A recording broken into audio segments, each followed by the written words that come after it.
Sejam bem-vindos ao nosso canal. Nós queremos pedir a todos vocês, se possível, se inscrevam no nosso canal e nos ajude a crescer. Também não esqueça de deixar ao final o seu like, se gostou ou não gostou do nosso estudo.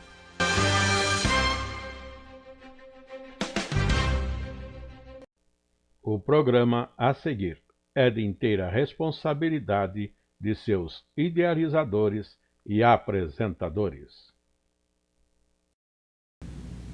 Saudamos a todos com a paz do Senhor Jesus. Assim, passando a nossa lição, estamos com este material de hoje, o nosso estudo de hoje, para tratarmos o capítulo 24 de Levítico, onde o título dessa lição 9 é As Lâmpadas e os Pães da Proposição. Dentro da nossa sequência de estudo, nossa leitura bíblica está no capítulo 24, do verso 1 até o verso 9, mas de praxe costumo não fazer essa leitura porque eu gosto de fazer durante o desenvolvimento da nossa própria lição. Mas o texto áureo está retirado de Hebreus capítulo 9, o verso 2, e que diz: porque um tabernáculo estava preparado, o primeiro, em que havia o candeeiro e a mesa e os pães da proposição, ao que se chama o santuário. Hebreus capítulo 9 e o verso 2. Assim, indo para o nosso esboço desta lição, o nosso primeiro subtítulo é o candelabro e suas lâmpadas, do verso 1 até o verso 4. O subtítulo segundo, a mesa e os pães da proposição, verso 5 até o verso 9. E neste capítulo 24, depois temos outras colocações mais, alguns casos específicos de transgressões que são lançados, e aqui temos uma colocação de Deus contra a falta em si e também a sentença para este caso. Aí são os versos de 10 até o verso 23. O conteúdo do capítulo 24 de Levítico trata de dois assuntos distintos: a liturgia do culto no tabernáculo, envolvendo o candelabro e as suas 7 lâmpadas, bem como a mesa e os pães da proposição, e o juízo determinado por Deus sobre um homem que havia blasfemado. Em nosso estudo, vamos procurar destacar a importância e o significado dessas importantes peças do santuário naquela dispensação de sombras e figuras. Portanto, se a lição tem 3 subtítulos, 3 pontos a considerar, os 2 primeiros, o candelabro e as suas lâmpadas, e depois a mesa com os pães da proposição, os pães da oferta da consagração a Deus. Esses 2 é uma parte de uma liturgia que tem os seus significados hoje e que precisamos estar atentos para isto. E na observação, mas passando a um ponto seguinte, que seria o subtítulo candelabro e as suas lâmpadas, entrando então no primeiro assunto, no primeiro móvel que está no santuário, o candelabro com as suas lâmpadas e a colocação de Deus assim feita. Mas queremos estar lembrando, e isso desde o nosso início, quando apresentamos o santuário na figura inicial, lembrem-se que de tudo aquilo colocado em torno do tabernáculo, entrando no pátio, temos acesso imediato ao altar do holocausto e logo depois a pia de cobre com água.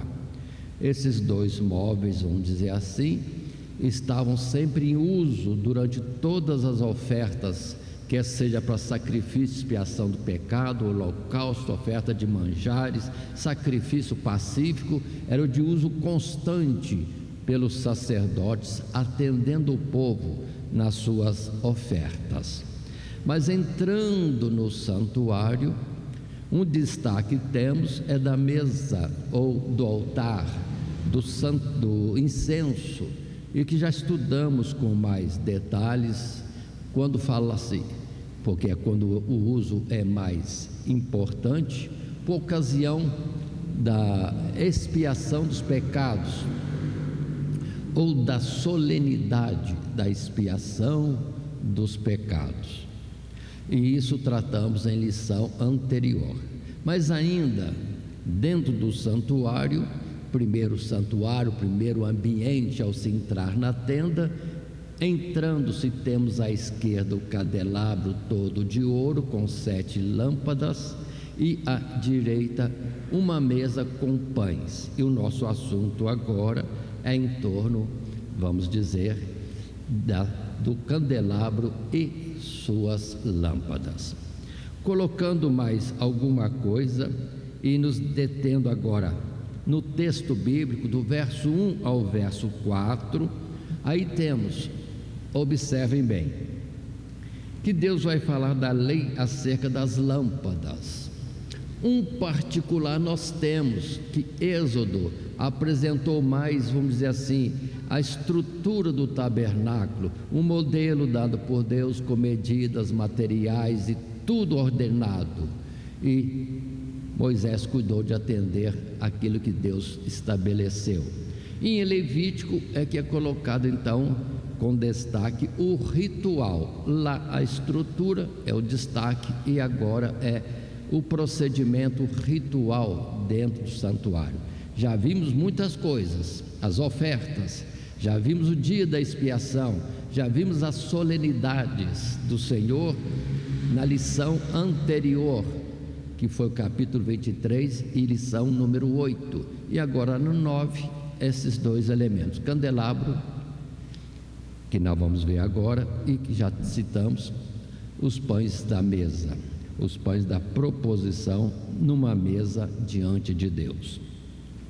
Mas como estamos falando agora do candelabro, o ritual simples colocado aqui está no verso 1 a 4, e faço esta leitura.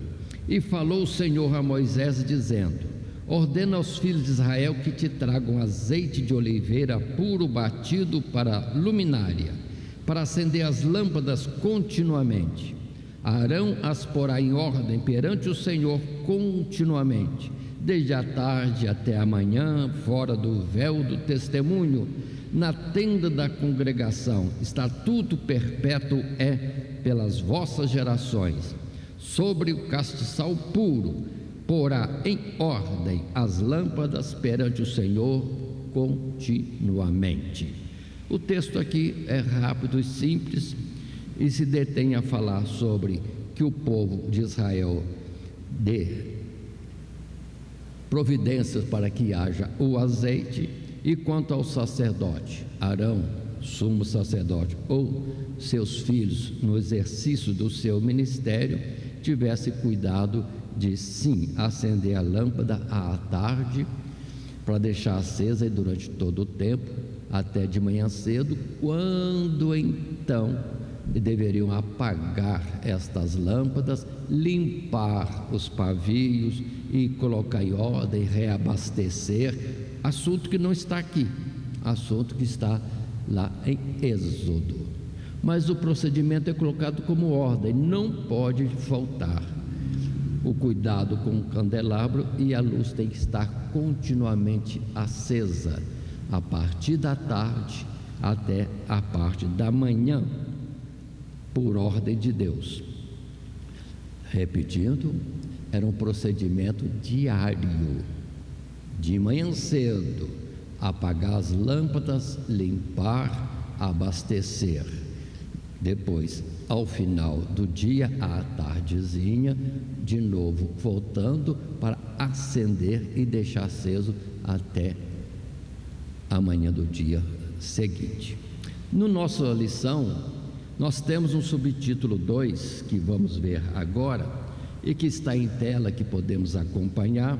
Deus ordena que o povo trouxesse azeite puro para alimentar a luz do candelabro, que devia arder continuamente. O procedimento era simples. Todos os dias o sacerdote devia acender a lâmpada do candelabro ao cair da tarde, e permaneceriam acesas desde a tarde até a manhã. É o dito no verso 3. E isto é muito significativo, mesmo no seu aspecto ou contexto mais imediato. Durante a noite, quando nenhum serviço era ministrado, todos estando ausentes e silenciados pelo sono, a luz do candelabro era tanto um testemunho de que Israel não havia abandonado ao Senhor, mas continuavam velando diante da sua face através desse memorial, como também um sinal de que o santuário não estava em trevas, mas o Senhor ainda estava ali, zelando pelo seu povo. Então observe figuras diversas. No momento de trevas, vamos dizer assim, o candelabro fornecia luz, um testemunho de que o povo estava vigiando diante de Deus. Ou seja, se a luz clara de Deus não se mostra, entretanto em nós deve haver luz, pelo que sempre a expressão de guardar a unção, ou a palavra que diz: nunca falte o óleo sobre a sua cabeça. É o cuidado da igreja. Em momentos mais difíceis é que a igreja tem que atuar mais, como um clamor, como uma luz acesa diante de Deus em intercessão, e ao mesmo tempo clareando ou trazendo luz para aqueles que estão ao nosso redor. Essa é uma forma direta de estarmos entendendo esses pontos. Portanto, observem como é importante a oração, não no sentido só de clamar a Deus dentro de uma urgência ou numa necessidade, mas também a oração continuada, continuamente, como que a presença da igreja diante de Deus, tanto no sentido do testemunho, fervor e comunhão com Deus, como também na sequência e consequência disso, é luz para aqueles que estão em volta de nós. Muito bem, nós temos textos bíblicos que podemos estar observando, como entre vários pontos, Êxodo 27, verso 20 e 21, Êxodo 27, 20 e 21, só para relembrar o que em Êxodo também já foi colocado e precisamos estar sempre relembrando. A palavra é esta: tu, pois, ordenarás aos filhos de Israel que te tragam azeite puro de oliveira batido para o candeeiro, para fazer arder as lâmpadas continuamente, na tenda da congregação, fora do véu que está diante do testemunho. Arão e seus filhos as porão em ordem, desde a tarde até pela manhã, perante o Senhor. Um estatuto perpétuo será este pelas suas gerações aos filhos de Israel. Então, portanto, irmãos, quero destacar: luz diante de Deus é que nós devemos ser. Tudo pode estar em trevas, mas é necessário, para testemunho de Deus e para socorro dos que estão em volta de nós, que nós sejamos luz, mantenhamos a contato com Deus, pelo que aí está a importância, repito, da oração contínua.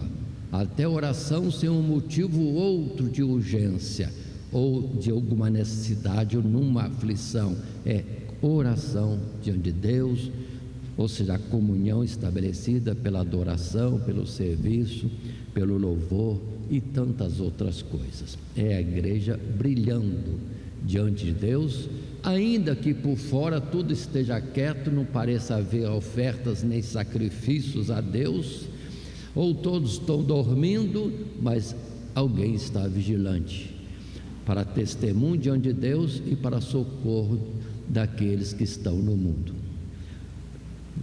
Lembremos também de Êxodo, no capítulo 40, outras colocações feitas que Moisés veio a obedecer a Deus quando isso fez. Verso 24: Moisés pôs também na tenda da congregação um castiçal defronte da mesa, ao lado do tabernáculo, para o sul. Se a porta da tenda estava para o oriente, entrando, à esquerda era o sul, é onde estava o candelabro. Muito bem, e Moisés fez conforme Deus estabeleceu. E também em Êxodo, no capítulo 30, folheando nossa Bíblia, podemos chegar ao verso 8, onde se diz também, verso 8: e acendendo Arão as lâmpadas à tarde, o queimará. Este será incenso contínuo perante o Senhor pelas vossas gerações. Um ponto a mais é colocado neste verso, repito: indo de manhã cedo ao santuário, algum sacerdote iria apagar todas aquelas lâmpadas, limpar e reabastecer, e também tinha a queima do incenso pela manhã. Oração é a simbologia do incenso, ou seja, começar o dia com oração, e ao final, quando fosse acender, acendendo as lâmpadas e também queimando incenso diante de Deus. Observe, irmãos, que nós temos que pegar um pouquinho aqui, um pouquinho lá, para o ritual se completar. Isso que é importante, é a necessidade de um estudo bem detalhado, cuidadoso, para pegarmos, como que não quebra a cabeça, a montagem do ritual que Deus estabelecia. Assim, observe, Deus não está sendo didático, colocando tudo de uma forma só e completa, mas Deus sempre fala e requer que aqueles a quem Ele fala, ou quem o quer, ou quem quer chegar-se a Ele, ou venha a ter o entendimento das suas coisas, se dedique também no estudo. Não está entregue assim pronto. Observe isso, que tanto que Jesus falava em parábolas, não para clarear, mas para só dar uma ideia de alguma coisa, e aqueles que tinham sede é que vinham questionar, ou para nós hoje ficar diante de Deus em súplica, em petição, sobre qual é o entendimento correto para aquilo que está. Mas continuemos ainda dentro desse nosso estudo, após o texto já apresentado, num terceiro parágrafo desse primeiro subtítulo que está falando sobre o candelabro, temos algo importante para destacar ainda. No texto em tela diz: a simbologia do candelabro, como memorial do zelo do povo de Deus para com o Senhor, é retomada posteriormente nas Escrituras, em Apocalipse, onde não um, mas 7 castiçais de ouro representam a plenitude das igrejas de Cristo, ou a totalidade do povo de Deus em todos os séculos. E numa expressão posterior, os 7 Espíritos de Deus, isto é, a plenitude do Espírito que infunde as igrejas para que, qual lâmpadas acesas, possam, pelo seu testemunho e oração, ser luz no mundo, ao mesmo tempo, alvo da atenção, memória e cuidado do Senhor. Consideremos que, assim como o sacerdote cuida para não faltar azeite no candelabro, Jesus provê o Espírito para que as igrejas, os cristãos, possam ser luz no mundo. Aqui está um ponto figurado, e o sentido mais claro e mais bonito que nós precisamos entender. Na verdade, tem que partir do povo e do zelo do sumo sacerdote e dos sacerdotes a questão de haver azeite. É bonita aquela expressão do profeta, quando diz para a mulher buscar vasos, não poucos, e derramar um pouco de azeite que tinha nesses vasos todos. Enquanto houver jarros, vasilhames, vazios diante da presença ou diante da palavra de Deus, o azeite jorra e abastece todos os recipientes ou todas as nossas vidas. Ou seja, da parte de Deus há isso, e da nossa parte a prontidão de sermos vasos vazios na presença de Deus. Naturalmente requer-se dos vasos que sejam limpos, aí outras coisas são colocadas, mas a santificação é que vai propiciar de sermos recipientes para termos em nós o azeite, e quem cuida disso também é o Senhor, que está como que aquela mulher viúva dizendo: traga mais vasos, ou onde estão os vasos para serem enchidos? Aí Jesus tem essa função do cuidado disso, o que também era a determinação de Deus para os sacerdotes. Mas observemos, indo para textos bíblicos que são importantes, e achei que era uma quantidade bastante grande, mas não quis retirar todos os versículos. Em Apocalipse, no capítulo 1, nós temos o assunto do candelabro, lá apresentado não como um candelabro com 7 lâmpadas, mas 7 candelabros, que naturalmente acesos estavam na presença de Deus. É os versos 9 a 13, quando podemos ler em Apocalipse: eu, João, que também sou vosso irmão e companheiro na aflição e no reino e na paciência de Jesus Cristo, estava na ilha chamada Patmos por causa da palavra de Deus e pelo testemunho de Jesus Cristo.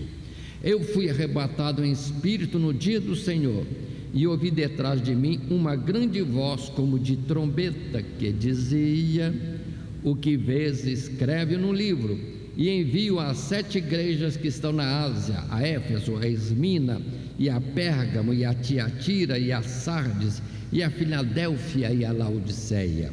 E virei-me para ver quem falava comigo, e virando-me vi 7 castiçais de ouro, e no meio dos 7 castiçais um semelhante ao Filho do Homem, vestido até os pés de uma veste comprida e cingido pelo peito com um cinto de ouro. E depois, no verso 20 ainda, vem a interpretação quando diz: o mistério das 7 estrelas que viste na minha direita e dos 7 castiçais de ouro. As 7 estrelas são os anjos das 7 igrejas, e os 7 castiçais que viste são as 7 igrejas. Aí observem, Jesus está em torno, no meio da igreja, que deve ser como castiçais, cada um de nós como lâmpadas acesas diante de Deus, e o Senhor está passeando em nosso meio.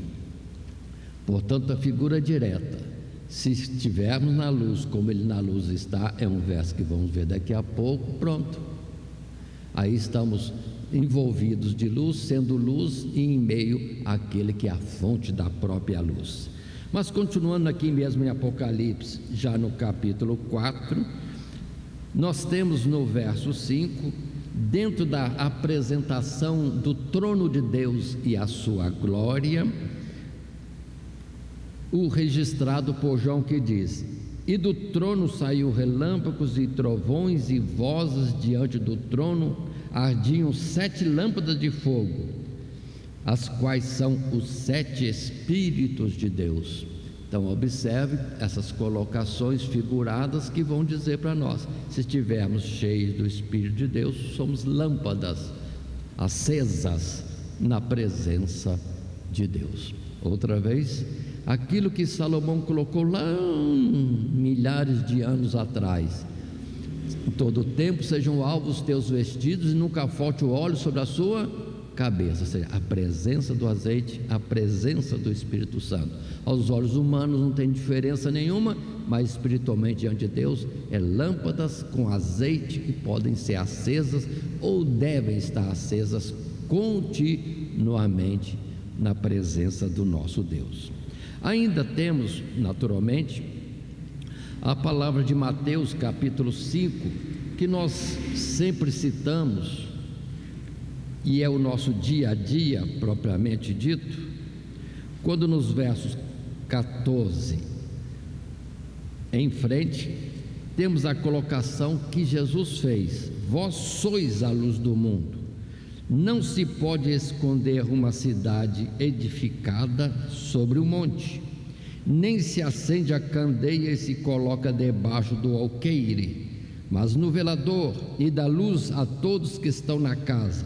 Assim resplandeça a vossa luz diante dos homens, para que vejam as vossas boas obras e glorifique o vosso Pai que está nos céus. Vós sois a luz do mundo, e sendo luz diante de Deus, para o mundo somos o socorro, a orientação que o mundo precisa para se chegar ao próprio Deus, porque sendo luz, nós damos testemunhos de Deus, a verdadeira e plena luz. Continuando, observe quantos versos importantes, em João capítulo 8, sim, João 8, no verso 12, nós temos Jesus falando, e é uma das vezes que ele fala assim, quando se apresenta para o povo dizendo: eu sou a luz do mundo, quem me segue não andará em trevas, mas terá a luz da vida. E finalmente, como já comecei a citar anteriormente, a carta de João, primeira carta, no seu primeiro capítulo, versos 5 a 7, coloca tão claro para nós essa ideia de Deus que é luz e nós temos luz na sua presença. Se o mundo não vê a luz de Deus, entretanto deve ver a luz que está em nós. Aí é o testemunho cristão de cada um. E o verso 5 diz: e esta é a mensagem que dele ouvimos e vos anunciamos, que Deus é luz e não há nele treva nenhuma. Se dissermos que temos comunhão com ele e andarmos em trevas, mentimos e não praticamos a verdade.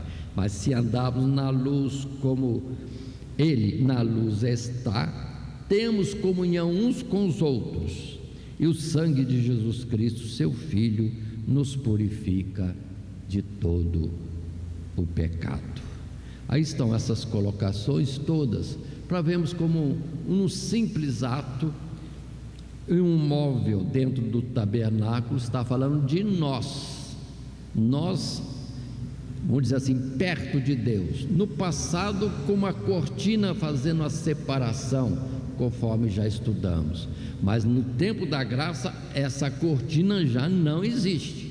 Então temos Deus representado ali na arca da aliança, como luz plena, e nós junto a ele, já que o véu não faz mais separação, e o véu representa Jesus, que foi rasgado por nós, para que tenhamos plena comunhão com Deus. Então é luz e luz, nós sendo luz na presença de Deus.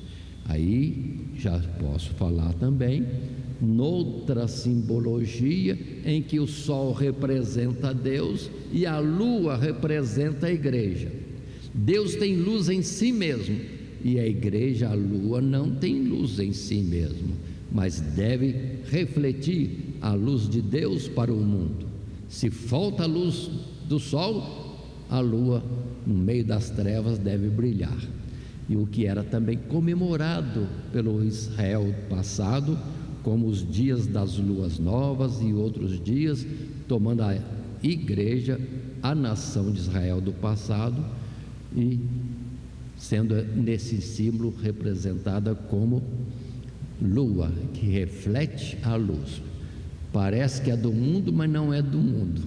Seria uma comparação também desta lua trazendo luz para o mundo.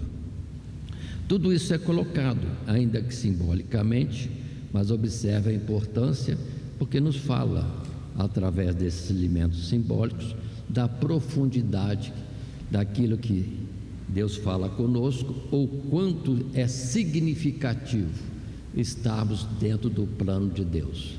Não é coisa simples, é coisa tremenda, de uma repercussão espiritual muito grande. A gente pode se olhar no espelho e aos olhos dos outros não somos nada, mas estando dentro do plano de Deus, em comunhão com Deus, as suas palavras estando nós e nós estando nele, a dimensão que isso pode alcançar é tremendamente grande. É onde vamos valorizar mais a nós mesmos e o ministério que Deus nos dá.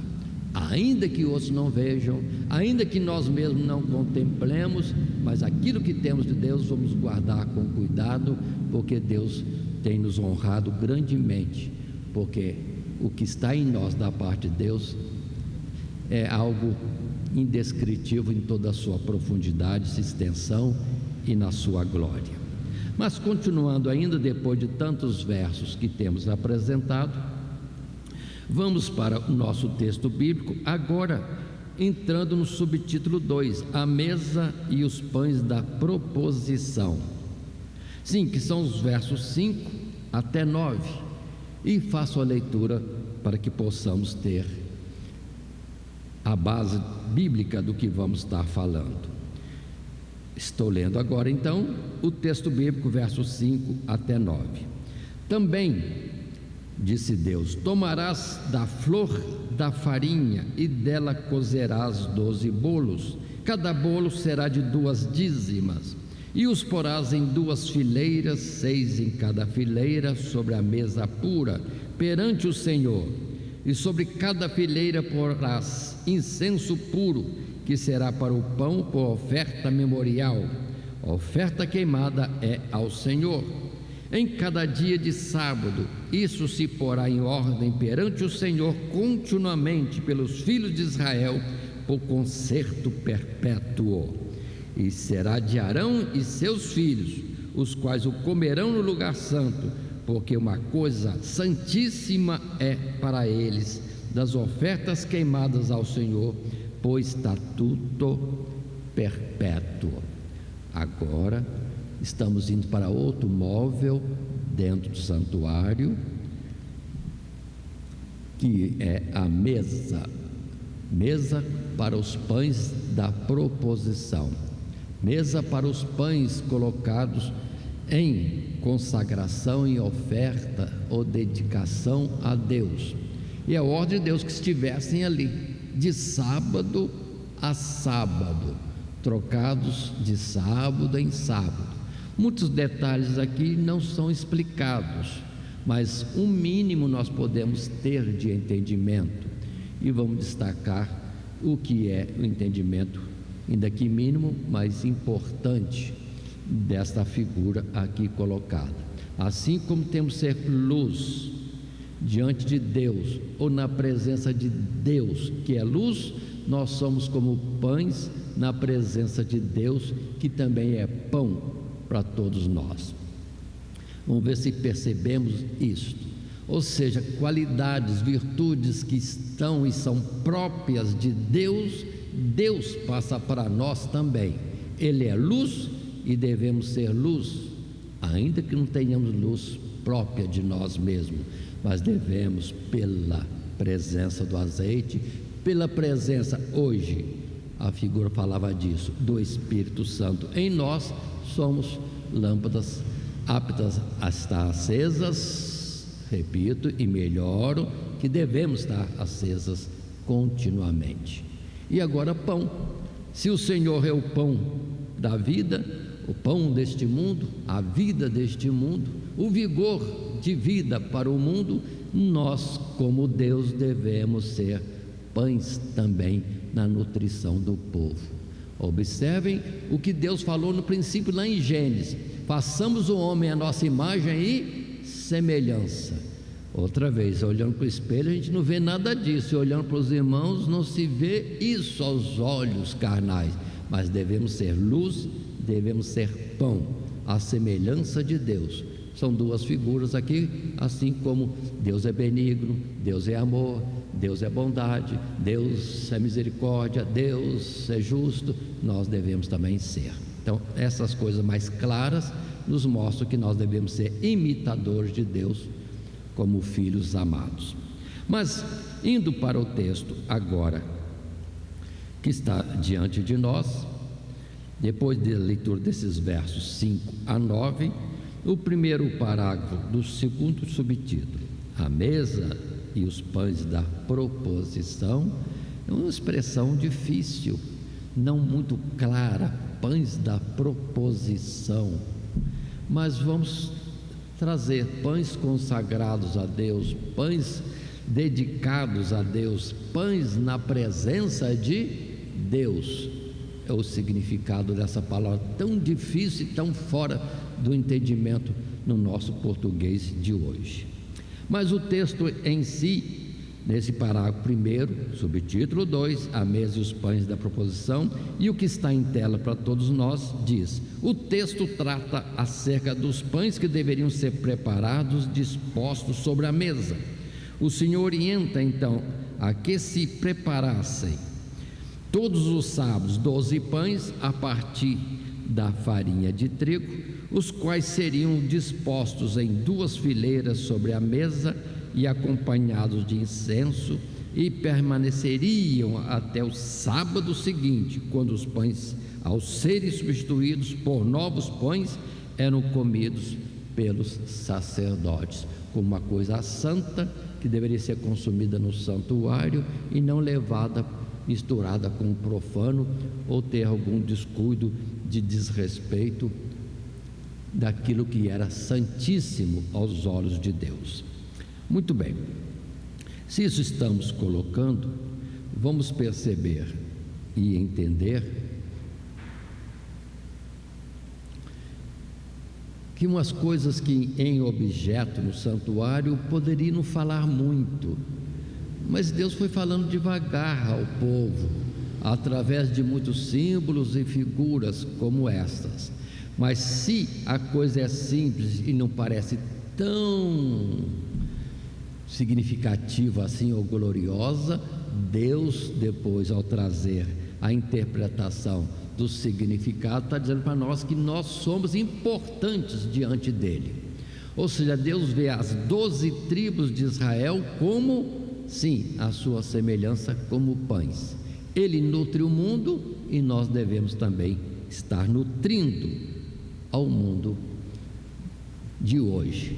Aí, quando nós falamos da palavra de Deus, somos como pães dados ao mundo, ou estamos servindo o mundo do pão vivo que dá vida a este mundo.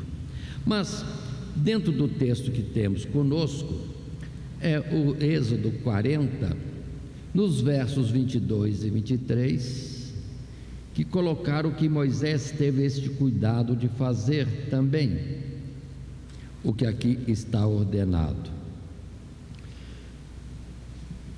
22, pôs também a mesa da tenda da congregação ao lado do tabernáculo para o norte, fora do véu, e sobre ela pôs em ordem o pão perante o Senhor, como o Senhor ordenara a Moisés. Tem algumas perguntas que podem surgir em classe. Flor da farinha, não se tem muito entendimento, porque são milhares de anos que nos afastam disto, e o tempo da figura passou há 2000 anos atrás. Mas quando se fala flor de farinha, está querendo dizer da farinha mais excelente, da porção melhor da farinha. Para Deus sempre o mais especial, a parte melhor, deveria ser aquilo que seria colocado nos rituais no tabernáculo de Deus, ou de nós mesmos termos sempre o melhor para oferecer a Deus, e não aquilo que possa ser secundário. Melhor, o primeiro, sempre para Deus. Este é o cuidado. E o ter esses pães com incenso mostra que em meio ao pão, o incenso que fala da oração não pode faltar. Outra vez, oração no candelabro, uma figura, e oração outra vez agora, quando se fala dos pães. Ou seja, nós não somos só pão para o povo ser servido, como aquele que está à disposição do pão do povo para servir de alimento para eles. Mas como também fala de incenso, fala de oração, de intercessão. Não somos só pão, somos intercedores, ou seja, somos sacerdotes constituídos por Deus a favor do povo. Então não devemos ser somente alguém inerte, esperando alguém vir perguntar para nós a respeito de Jesus. Nós mesmos devemos estar prontos, ou como que clamando a Deus, intercedendo para que outras pessoas possam chegar a nós, sejam conduzidas a nós, para nós alimentarmos a elas. Então a parte da intercessão não falta em todos os aspectos do ritual nesse santuário. Falamos do candelabro, dos pães agora, não falta incenso, não falta oração, como também a própria queima no altar do incenso. Observe como tudo aqui está em torno de oração, o que infelizmente hoje parece que a pessoa não acha importante vir para a oração, mas é necessário, é importantíssimo. Quem dera que todos entendessem isso e ficassem continuamente em oração, não somente comparecendo às orações programadas nos nossos programas diversos de serviço e culto a Deus, mas estar continuamente ligado com Deus. Aí a palavra que temos a respeito de Enoque: andava com Deus. Para falar que andava com Deus, dois andando junto, duvido que vão em silêncio. Sempre tem um assuntozinho para tratar, uma conversa para ter. Ou seja, nós e Deus em comunicação direta, é a oração contínua. Mas avancemos um pouco mais, indo para o segundo subtítulo, ou segundo parágrafo. Em tela está para nós, ainda no subtítulo, a mesa e os pães da proposição, o texto que diz: a referência imediata que encontramos nos pães é a provisão de Deus para o sustento da vida. Mas aqui há algo que relaciona os pães com o próprio Israel, tanto devido à alusão ao número das 12 tribos, como também ao fato de que eram oferecidos ao Senhor. Podemos destacar o aspecto de que, como Jesus é o pão de Deus que dá vida ao mundo, o povo de Deus, seja Israel no passado ou a igreja no presente, participa dessa virtude e condição, tendo sido oferecido a Deus, tornando-se também como uma oferta de alimento puro e consagrada exclusivamente para uso de Deus. Em analogia, assim como somos a luz do mundo, somos também pão para o mundo, a quem devemos alimentar com a palavra que temos recebido. Tem uma palavra do Senhor que diz que todo que nele crê, como diz as Escrituras, rios de água viva sairiam do seu ventre. Ou seja, o crer em Jesus é como nós temos água em nós mesmos, na figura anterior, luz em nós mesmos, e aí sim podemos saciar a sede de outros. Outra figura. Mas observe que quando Jesus viu a multidão faminta acompanhando ele na sua caminhada e para ouvir as mensagens que ele trazia, uma das palavras de Jesus foi essa: dá-lhe voz de comer.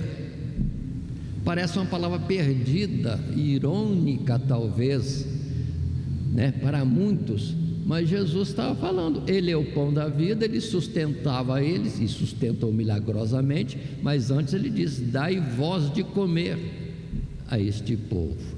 O que ficou para nós, e vamos entender agora, que Deus quer que nós sejamos como o alimento do povo. Nós nos predispondo no entendimento desta palavra a irmos em socorro das almas famintas, necessitadas, famintas espiritualmente. É a primeira colocação. E necessitadas espiritualmente ou materialmente, sempre podemos estar como aquele que pode repartir alguma coisa para suprir a necessidade de alguém. Muito bem, dentro desse texto que temos colocado nesse parágrafo que acabamos de ler, vamos ver outras palavras mais apresentadas em 1 Coríntios, no capítulo 10, o verso 17, que fala tão claro para nós disto. 1 Coríntios 10 e o verso 17.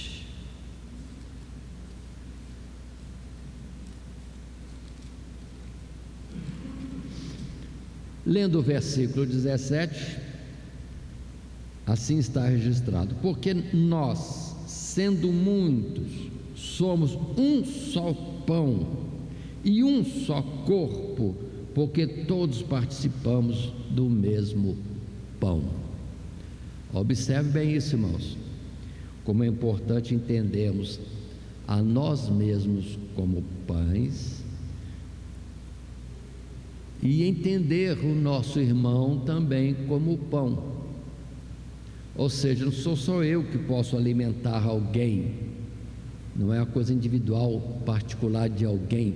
Todos são chamados para serem como aqueles que vão nutrir aos que não têm nada. Precisamos observar bem isso. Tem muita gente que está na igreja achando que não tem função nenhuma, mas na verdade tem muito trabalho a ser feito. O que infelizmente acontece é que muitos querem se ver agindo, agitados em ação para falar que estão servindo a Deus, quanto não precisa isso. Temos desde a intercessão calada, silenciosa, num quarto fechado em oração, como o estar saindo de porta em porta levando a mensagem do Evangelho. E muitos têm essa ilusão de que não servem a Deus, não fazem nada. Estão esquecendo de olhar isso da forma espiritual. Somos luz, e a luz não precisa muita coisa para clarear, tem que ser luz. Pronto, alguém vai ver, porque é próprio de qualquer um perceber ao longe a luz. Então, estando quieto, mas dentro da comunhão com Deus, você está trabalhando para Deus, no reino dos céus. Então ninguém pode se sentir inútil. Estando em comunhão com Deus, está em atividade. E infelizmente há entre nós muitos preocupados com cargo. Se eu for pastor, se eu for apóstolo, se eu for super alguma coisa aí, arruma outro título por favor, aí eu estou servindo a Deus. Nada disso, nada disso. Lembremos da menina que deu testemunho do homem de Deus diante da esposa de Naamã, uma luzinha pequenininha, e como foi útil. Deus foi glorificado tremendamente na Síria e também em Israel, e isso proclamado em todas as pregações do Evangelho através do mundo até hoje. Então ninguém pode se dizer inútil ou muito pouco a sua atuação, a participação, a sua atuação no meio do povo de Deus. Não, a nobreza é ser algo à disposição de Deus. Luz, pão. Pão parece mais sólido, mas luz, olha a eficácia da luz, entretanto. Mas continuando um pouco mais, além desse verso 17 em 1 Coríntios 10, temos em 2 Coríntios capítulo 5 o verso 14, que é outra vez uma exortação da parte de Deus, quando diz: porque o amor de Cristo nos constrange, julgando nós assim, que se um morreu por todos, logo todos morreram. Ou seja, Jesus sendo como sacrifício para a favor do mundo, nós também devemos sacrificar a nós mesmos pelo mundo, sendo luz que esvai-se, não, como que sai de si e clareia o mundo, ou pão que é dado para o mundo, ou água que mata a sede, refrigera a sede espiritual do mundo. Parece que nós nos desgastamos ao fazer isso. Se desgastar, está trabalhando para Deus efetivamente. É o que Paulo chega a dizer, que se deixaria desgastar e muito mais para servir as igrejas de Cristo Jesus. Portanto, não tenham como perda, ainda que possa haver alguma perda, esforço, tempo dedicado a atender a obra de Deus, nada é demais. Se Ele já se deu por nós, se desgastou por nós, se morreu por nós, pouco é que façamos as mesmas coisas dentro daquilo em que podemos ou possamos servir a Deus. Continuando um pouco mais, chegando agora ao texto final desse título, ainda que vamos ler ainda em partes, consideremos o subtítulo seguinte: um caso de blasfêmia. É o terceiro subtítulo.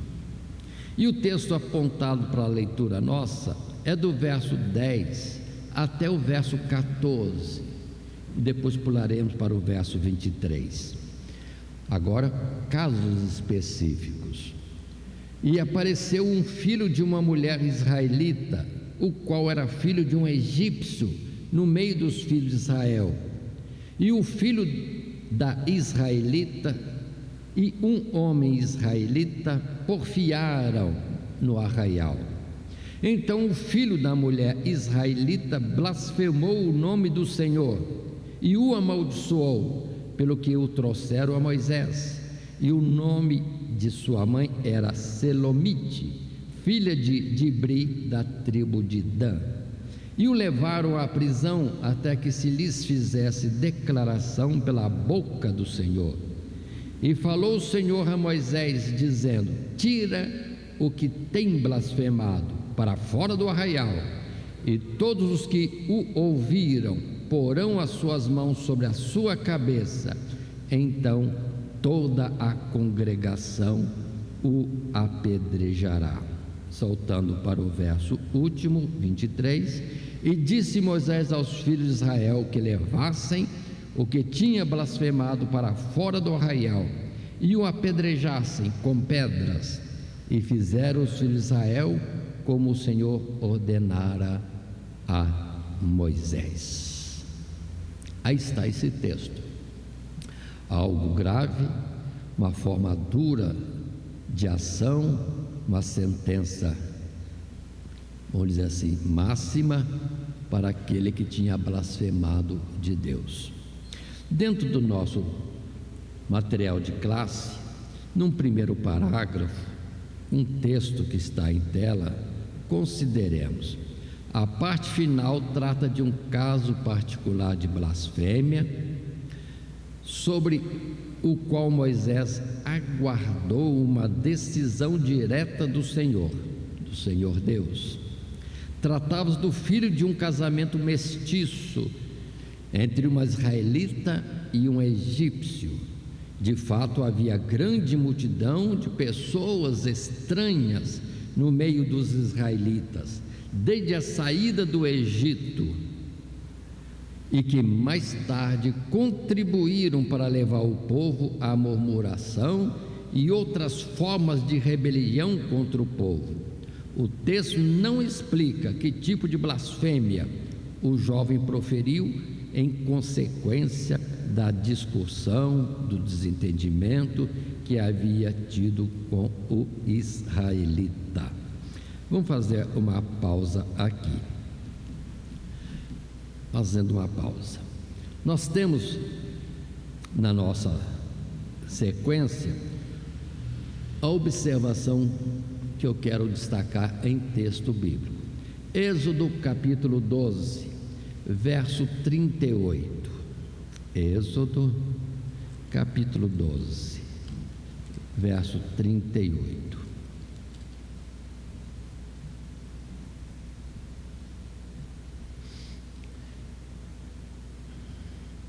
Quando o povo de Israel saiu do Egito, isso foi registrado. E subiu também com eles uma mistura de gente, e ovelhas e vacas, uma grande multidão de gado. Aqui diz uma mistura de gente, uma mistura de povo. Então nós temos agora, por esse verso, a lembrança de quando Israel saiu em 12 tribos do Egito, caminhando no deserto. Não foi só Israel que saiu, uma multidão de pessoas saiu junto. Aqui diz, qual é esse texto mesmo? Uma mistura de gente saíram também. Eu não considero que todos eles tenham sido um problema, porque dentro da figura que depois vai falar de muitos que abandonam o Egito e entram na caminhada para Canaã, a terra prometida, agora o céu, estão os que são salvos.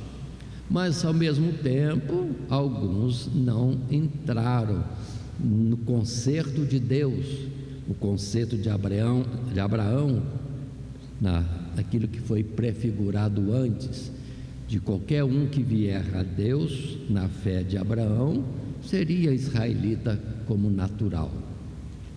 Então, se uma mistura de gente saiu, alguns podem não ter tido cuidado de se guardarem nos preceitos de Deus, pelo que vem acontecer pontos como esse.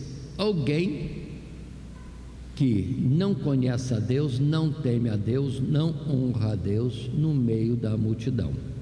E aí o fato, infelizmente, foi o que aconteceu aqui, que blasfemou de Deus. Mas olhando ainda Números, no capítulo 11, mostra que, de fato, no meio desta gente estranha, como também israelitas que deixaram de ter o zelo, o cuidado com as coisas de Deus, há aqueles que levaram o povo a murmurar em pleno deserto. Números, no capítulo 11, o verso 4, que diz assim: e o vulgo, observe bem, o vulgo que estava no meio deles veio a ter grande desejo, pelo que os filhos de Israel tornaram a chorar e disseram: quem nos dará carne a comer? E vamos entender o vulgo aqui, aquele povo que não estava atento para as coisas de Deus. Seria gente dessa mistura que saiu junto com Israel? Sim. Como também no meio de Israel muitos eram progressivamente excluídos porque estavam falhando com Deus em alguma coisa.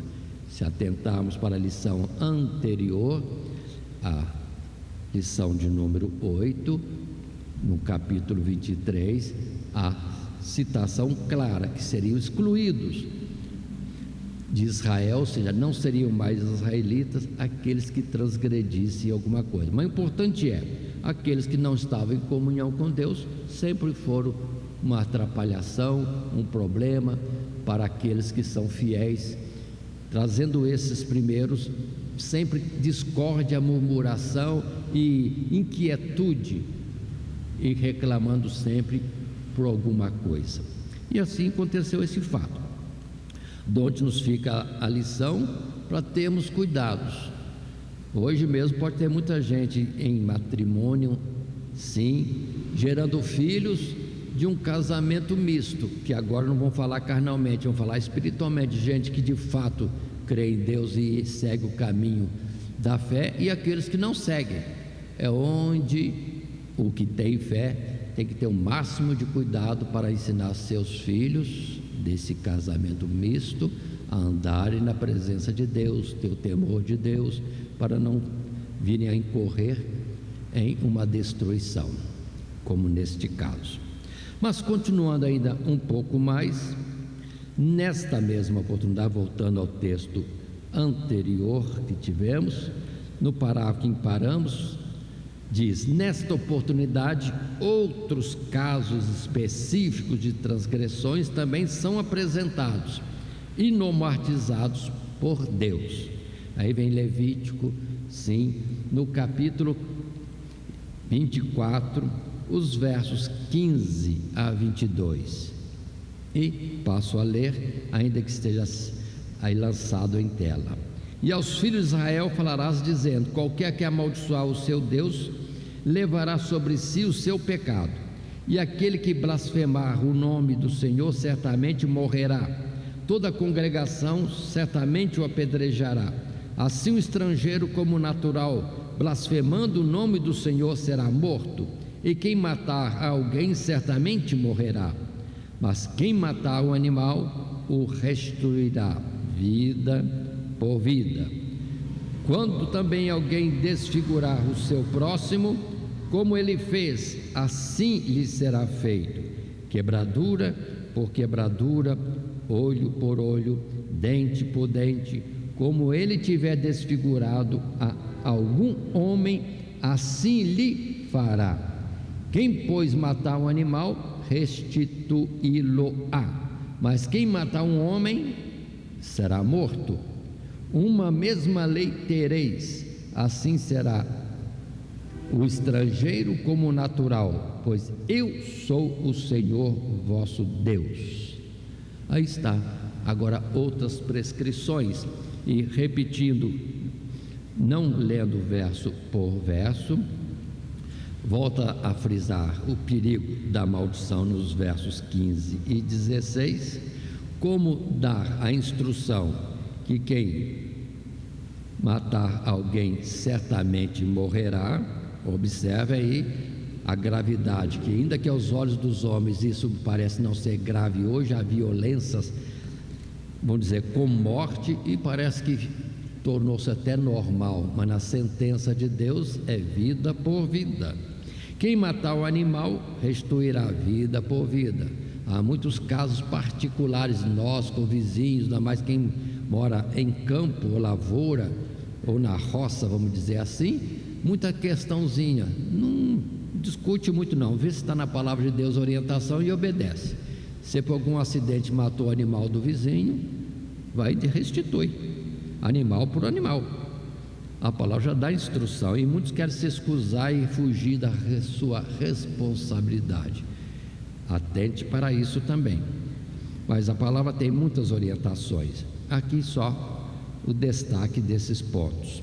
Desfigurar alguém, também será desfigurado, e nisso vem aquela justiça exata, olho por olho, dente por dente, é o correto.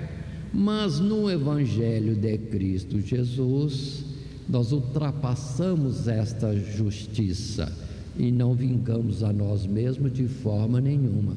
É quando vem a outra palavra, amar o próximo como a si mesmo. Ou seja, se temos um inimigo, alguém que nos prejudicou, não devemos deixá-lo de amar, e a vingança não pertence a nós. Mas essa palavra dura aqui, em particular olho por olho, dente por dente, era do tempo passado, na exatidão da justiça. Mas o Evangelho ultrapassa isso, pela graça que há em Cristo Jesus. Mas continuando dentro dos nossos estudos, no nosso material de classe, um segundo parágrafo, temos nesse subtítulo 3, um caso de blasfêmia, ou casos diversos. Só essa consideração. Princípios claros para considerar tal caso digno de uma dura sentença. Moisés e Israel já tinham, seja pelo mandamento de não tomar o nome do Senhor em vão, seja pela jurisprudência em que o crime de amaldiçoar pai e mãe devia ser punido com a morte. Por fim, Deus expressou a sua vontade, que se tornaria em estatuto para os demais casos semelhantes. Verso 16, verso 23, aquele que amaldiçoar será morto. Então observa que Moisés esperou Deus se pronunciar, mas ele poderia simplesmente analisar: se o filho desonra pai e mãe, maldiçoa pai e mãe, já é digno de morte, quanto mais Deus sendo blasfemado. Aquele que isso fizer, nisso transgredir, é digno de morte mesmo. Deus nem precisaria ter falado, ele poderia tirar isso com uma jurisprudência de tal falta.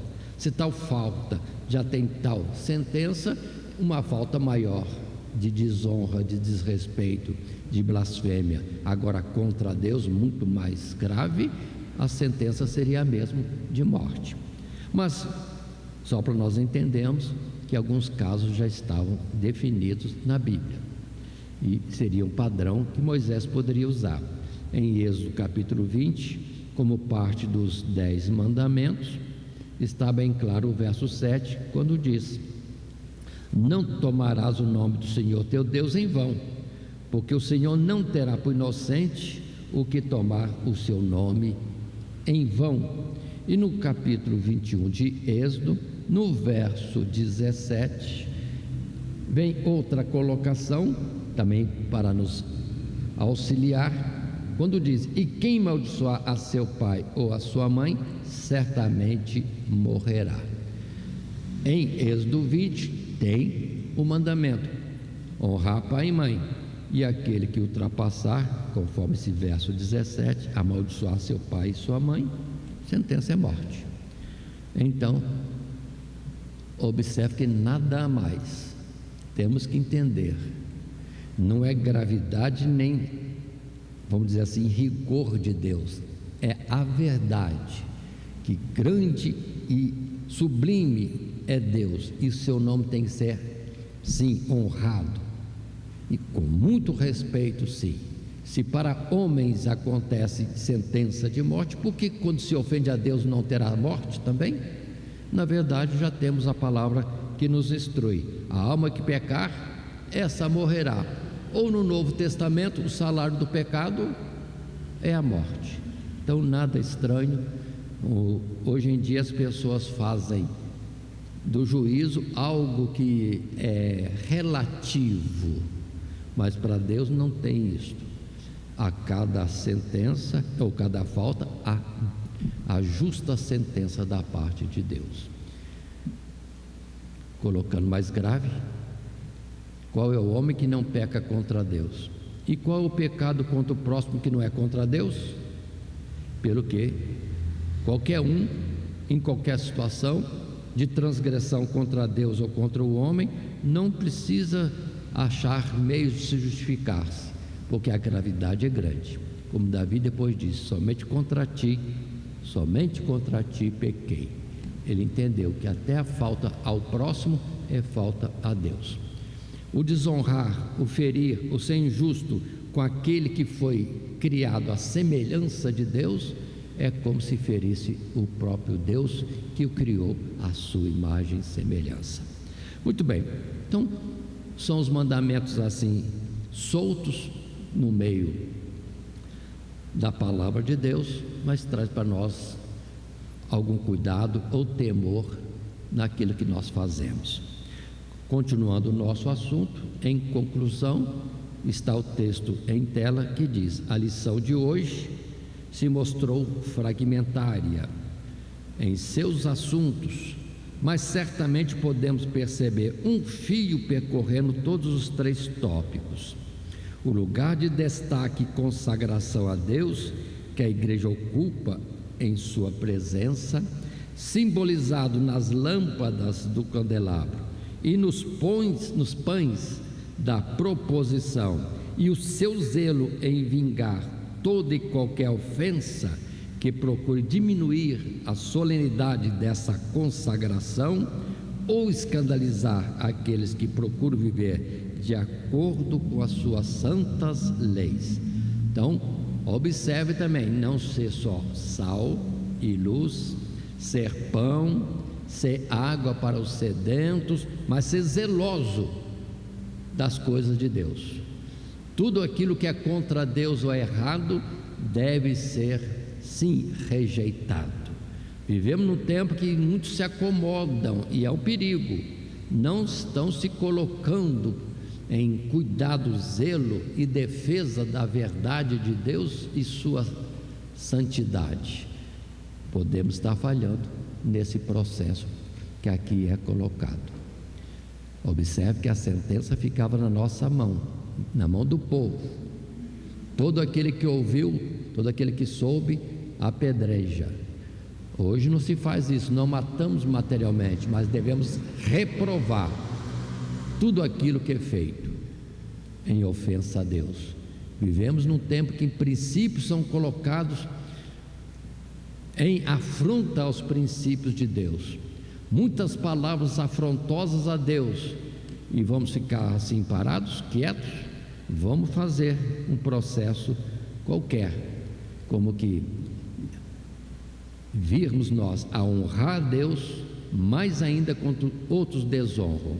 Naquilo que possamos proclamar a falha, proclamemos, para que o mundo saiba que Deus é santo. Se alguns não têm cuidado com a sua santidade, nós, entretanto, continuamos tendo o cuidado com as coisas de Deus. Então não é certo ficar quieto quando alguma coisa está errada e deixar passar. Temos que nos pronunciar, ser luz nesta hora, reprovando as trevas que querem estar se manifestando. Assim, encerramos essa nossa lição de hoje, que percorreu pelos subtítulos de O Candelabro e Suas Lâmpadas, A Mesa e os Pães da Proposição e um caso de blasfêmia, dentro da lição 9, com o título As Lâmpadas e os Pães da Proposição, sendo o nosso texto áureo que está em Hebreus capítulo 9, verso 2, porque um tabernáculo estava preparado primeiro, em que havia o candeeiro e a mesa e os pães da proposição, ao que se chama o santuário.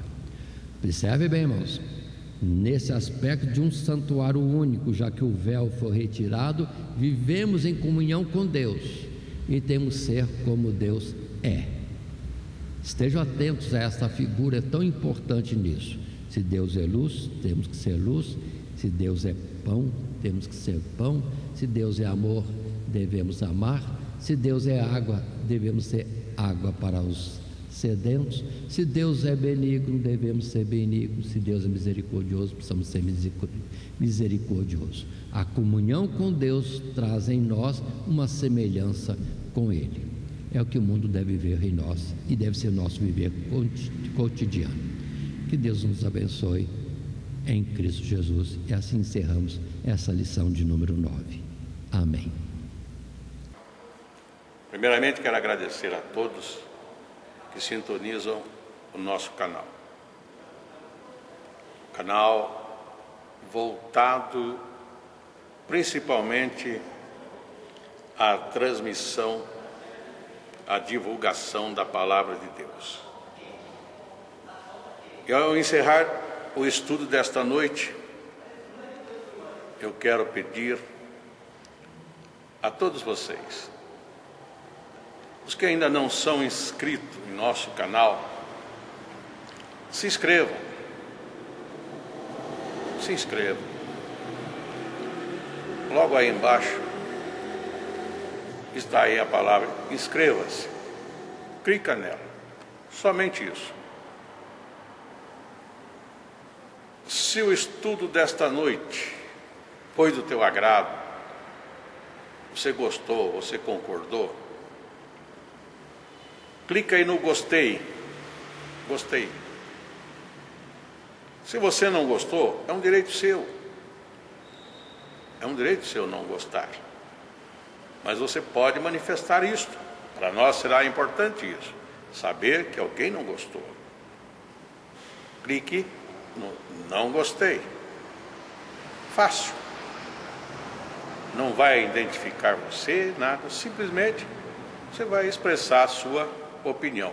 Gostei, dedão para cima. Não gostei, dedão para baixo. E também pode, se você acha interessante compartilhar com seus amigos, compartilhe o nosso trabalho. Compartilhe. Aí embaixo, compartilhe. Você pode compartilhar no YouTube, pode compartilhar no Instagram, pode compartilhar no Facebook, pode compartilhar no Messenger, no WhatsApp.